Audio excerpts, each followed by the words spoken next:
And I think that both Rilke and Hikmet both had something to say about how to live.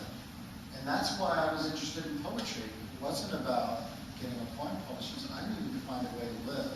I needed to find a way to be in the world. And these two poets honored both sides of me that I needed brought into the light. On living.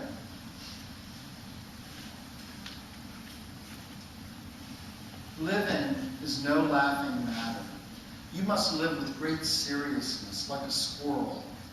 I mean, without looking for something beyond and above living. I mean, living must be your whole occupation. Yeah, that is true about squirrels. I never thought of that until just right now, but that's all they do is live. Squirrels, maybe heroes. Living is no laughing matter. You must take it seriously, so much so, to such a degree that, for example, your hands tied behind your back and back to the wall, or else in a laboratory, in your white coat and safety glasses, you can die for people. Even for people whose faces you've never seen. Even though you know living is the most real, the most beautiful thing. I mean, you must take living so seriously that even at 70, for example, you'll plant olive trees, and not for your children either. But because although you fear death, you don't believe it. Because living, I mean, weighs heavier. Let's say you're seriously ill, need surgery. Which is to say, we might not get up from the white table. I didn't read that well. Let's say you're seriously ill, need surgery. Which is to say, we might not get up from the white table. Even though it's possible not to feel sad about going a little too soon, we'll still laugh at the jokes being told. We'll look out the window to see it's raining. We'll still wait anxiously for the latest newscast. Let's say we're at the front for something worth fighting for, say there in the first offensive on that very day we might fall dead on our face. We'll know this with a curious anger, but we'll still worry ourselves to death about the outcome of the war, which could last for years. Let's say we're in prison and close to 50 and have 18 more years, say, before the iron doors will open. We'll still live with the outside, with its people and animals, struggle and win. I mean, with the outside beyond the walls. I mean, however and wherever we are, we must live as if we will never die. This earth will grow cold, a star among stars and one of the smallest, a gilded mote on blue velvet. I mean, this, our great earth, this earth will grow cold one day, not like a block of ice or a dead cloud even, but like an empty walnut that will roll along in pitch black space. You must grieve for this right now. You have to feel this sorrow now, for the world must be loved this much if you're going to say, I live. So when I read that, 18, 19, and then got back up off the ground at 22 or 23. I thought, okay, I think I have a sense of what this might be about.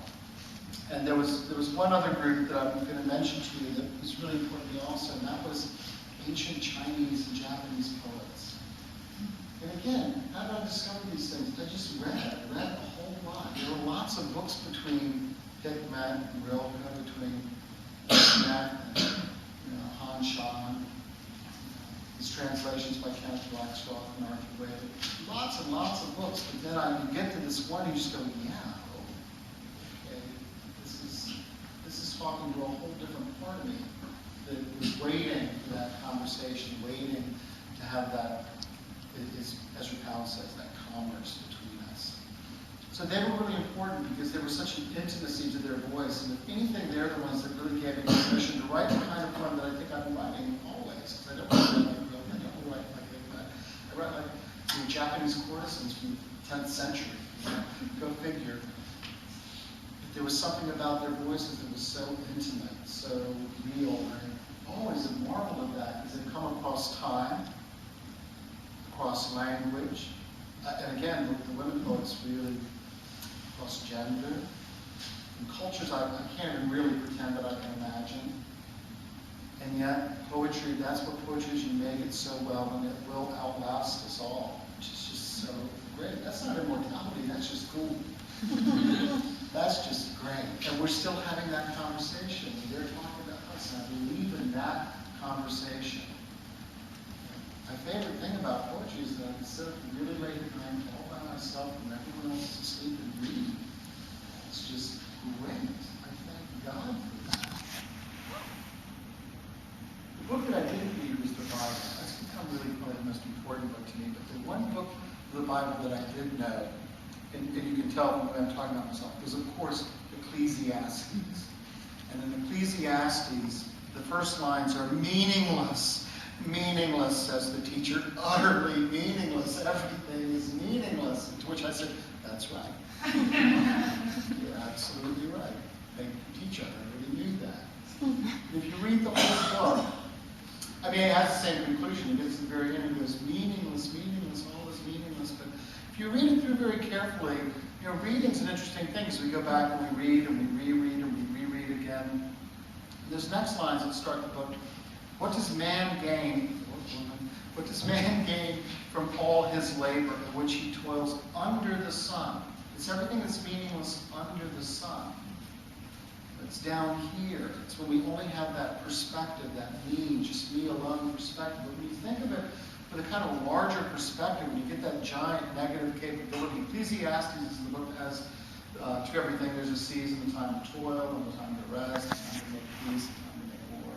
It's got lots of negative capability in it.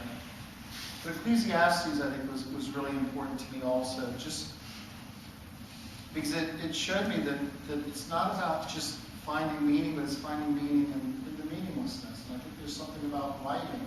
Writing doesn't have to always deliver a message. It doesn't have to always be up on a pedestal. It doesn't have to be hip-next politics. It doesn't have to be real existentialism. It's because in that book he says, here's what you do. You go and you enjoy a really good meal with your husband and your wife and your son and your daughter and your friends and your neighbor, and you just really enjoy that meal. And live and recognize it as this amazing blessing from God. So those were some books that were I think, really crucial to me early on.